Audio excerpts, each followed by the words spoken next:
guys. Gatas tayo guys. Parang naumay na ako ng kape, kaya nagatas ako. Pero milk, no sugar. Hindi ako nag-aasukal, kaya ayan. At ito nga pala, mayroon ako dito kamoting kahoy na binili kahapon. Hindi ko naluto.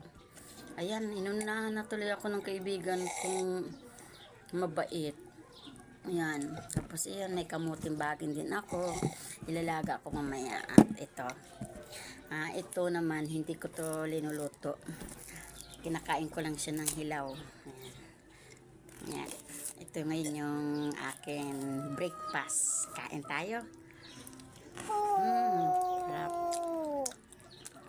Marami kasi daw itong benefits.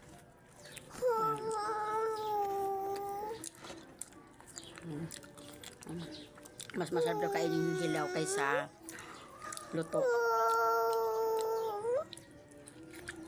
Bakit?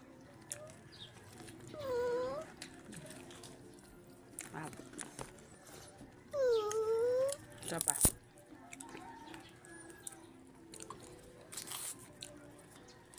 Maganda daw kasi ito, maraming potassium. Yan lang guys. Bye. Thank you for watching.